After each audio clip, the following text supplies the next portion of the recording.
friends, welcome to the Wholesome Witch kitchen, welcome to my channel, and welcome to my very first video. Today is Ostara, so blessed Ostara, happy spring equinox. Such a great time of year, it's such a great day. I love the energy on Ostara, so it's the one I really look forward to. Today we're going to take full advantage of that springtime energy, and we are going to make a lavender loaf for cleansing, joy, and happiness. All things that we look forward to in the springtime, renewal, rebirth. Nothing quite says springtime like a lemon loaf, in my humble opinion. It's so versatile, the flavors are so fresh. You could have it with blueberries or blackberries, poppy seeds, coconut, or lavender as we're doing today. The lavender and lemon are both really great for cleansing, purification, joy, happiness, optimism, all things that I like to feel on the equinox. So I have all my ingredients ready behind me. I'm going to go through those with you in just a minute, but I also always like to give a few options if you want to bring some extra tools or elements into your space to create some ambiance. I'm going to suggest some incense, colors, and stones we could use today as part of our ritual, part of our kitchen witchcraft. I don't actually have anything extra today. I'm just going to be me and my ingredients, and you can do that too, but I like to offer some suggestions. So for incense, we could do lemon or lavender. Could also do eucalyptus or basil, or yarrow is really good, has these same kind of properties. Color-wise, we could do yellow, color of optimism and joy. I'm not a huge yellow person, but I actually am wearing yellow today, which I just realized now on my dress. I think it's the only bit of yellow in my entire closet, so that works. You could also do a yellow candle or white or gold as well to represent the sun and abundance and hope. And then for stones, we could do something like citrine or amethyst, clear quartz would be perfect, or rose quartz as well. So thank you again for joining me on this new journey and learning with me. And we're going to get started making this lemon loaf. Okay, so I have all of my ingredients laid out here ready to go. We are going to use flour, of course. Today I just have organic plain flour. You could also use whole wheat or spelt or gluten-free 1-to-1 flour as well. Use whatever you have on hand. Baking powder, salt, lavender buds, some non-dairy butter. I have Flora here, which is the most common and easy to get. Where we are, vanilla extract, lemon extract, sugar, maple syrup, an egg replacer. You could also use flax egg. I'm using egg replacer today simply because I have some. Either one will work fine. Lemon juice and some non-dairy milk. The non-dairy milk, I'm using coconut. You can use any kind really, soy, oat, cashew, almond. Those will all work perfect. So first, we are going to make our lavender sugar. So I already have my sugar in the bowl. I'm going to add the lavender buds in and then just crush them into the sugar to release their oils from the bud.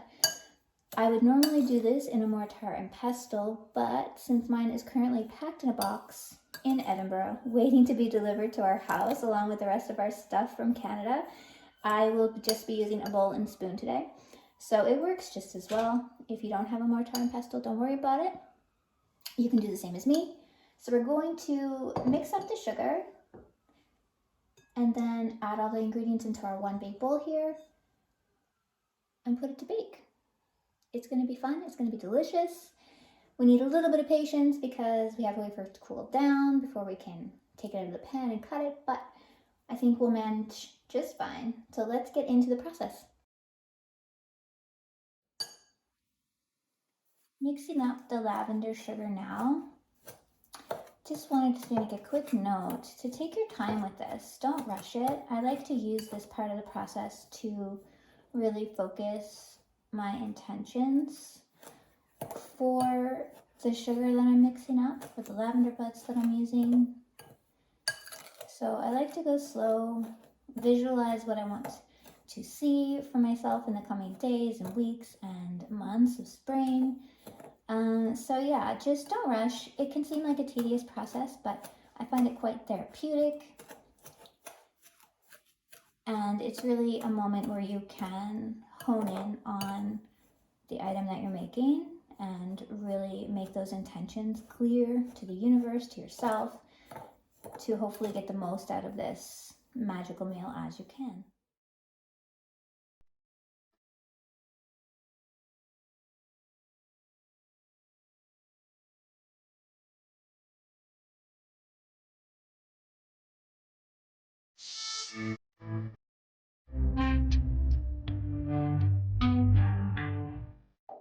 So our batter is ready to go. Should have a thick-ish consistency. It already smells so good, you guys. I just kind of want to eat it with a spoon, but I'm not going to do that. I will be patient. I'm actually also starving. My stomach just growled. I don't know if you heard it. Okay, so we're going to pour this in our pan, and we are going to bake it at 350 for around 50 to 60 minutes, depending on your oven. So just while we're waiting for our lavender lemon loaf to cook, which smells so good, by the way, I'm already impatient. It's only been in for a few minutes. I just wanted to talk for a second about my process in the kitchen. I can be messy. I don't always use the right tools that you're supposed to. I do a lot of things by hand when people say to use kitchen appliances. All these things I feel just connects me more to my practice and more to the meal that I'm making. If you notice, when I was putting together the loaf, I blended the butter into the dry ingredients. It's a reverse creaming method, and they say to do it, whoever the powers that be, who really know what they're doing in the kitchen out there, say to use a hand blender to do it, but I use a spatula and my hand. It takes a little bit longer, but it gives me that extra connection to my food. It gives me that extra bit of time to really hone in on my intention and my focus. So I do that a lot. I do a lot of things by hand that instructions in places might not necessarily say to do it by hand, but it's just my preference. And you'll see my food, I make good recipes, they taste really good. Things don't always look really pretty, but that's not really what matters, is it? This is a real kitchen, and these are things that I cook in my real everyday life. I'm not a gourmet chef, and I'm really looking forward to learning and creating along with all of you. Yeah, just wanted to put that out there. And I think I have to have a snack before this loaf comes out of the oven because I'm just starving. It's around 1 or noon or sometime. I don't know. I try not to pay too much attention to the time on the Sabbath. I just like to try and enjoy the day. So I'm gonna have a snack, and hopefully this loaf cooks quickly. It's an hour later, and our lemon lavender loaf is finally finished. Hot from the oven, looking and smelling super tasty. Do wait for it to cool down for at least 60 minutes before you take it out and try and cut it. Otherwise, it'll just fall to pieces. It'll still taste good, but if you want a nice slice, go read a book, have a snack, have a coffee or a tea. It'll be worth the wait. Thank you so much for joining me today. I will link the recipe down below. If you enjoy the content, don't forget to like and subscribe. Thank you so much. Blessed Ostara. Happy spring. See you next time.